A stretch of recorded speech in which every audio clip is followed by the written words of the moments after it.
नमस्कार मंडळी, Marathi tips and tricks या चॅनेलवरती तुम्हा सर्वांचं स्वागत आहे।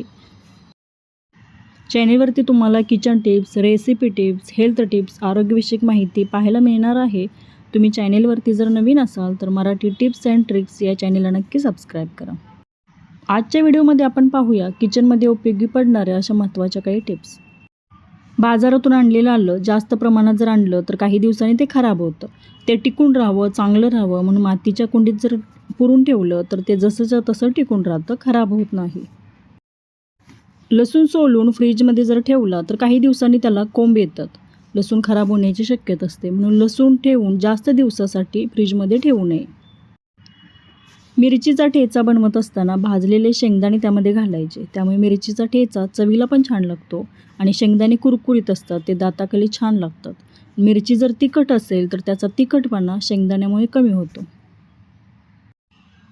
वरण बनवत असताना मूग डाळीचे वरण जर तुम्ही बनवत असाल तर त्यामध्ये 2 चमचे तुरीची डाळ पण घालायची, त्यामुळे वरण चवीला छान लागते। चपातीसाठी भिजवलेलं पीठ जर शिल्लक राहिलं तर आपण ती कणिक आहे ना फ्रीजमध्ये ठेवतो। अशी जास्त तासासाठी ठेवलेली जर कणिक आपण वापरली तर ती काळी पडलेली असते, त्यामुळे आरोग्यासाठी अशा कणकीच्या चपात्या बनवून खाऊ नये। मोड आलेल्या हिरव्या मुगाचे थालीपीठ जर बनवले तर ते चवीला छान लागते आणि पौष्टिक पण आहे।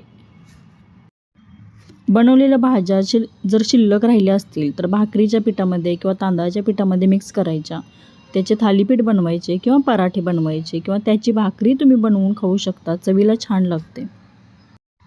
अंडी, मटण किंवा चिकन बनवत असताना कोथिंबीर जर नसेल तर कसुरी मेथी चुरून घालायची, कसुरी मेथीचा स्वाद अशा नॉनव्हेजच्या रेसिपीमध्ये छान लागतो। पुदिन्याची पावडर जर बनवून ठेवली तर आयत्या वेळेला बिर्याणीमध्ये वापरता येते किंवा मटणाच्या रेसिपीज आहेत त्यामध्ये वापरता येते। पुदिना जर शिल्लक राहिला, जास्त जर आपण घेऊन आलो तर तो सुकवून त्याची पावडर बनवून ठेवायची। पाणीपुरी, भेळ अशा रेसिपीमध्ये पण ही पावडर आपण आयत्या वेळेला वापरू शकतो। हा व्हिडिओ कसा वाटला ते मला कमेंट करून सांगा। तुम्ही चॅनेलवरती जर नवीन असाल तर मराठी टिप्स अँड ट्रिक्स या चॅनलला नक्की सबस्क्राईब करा।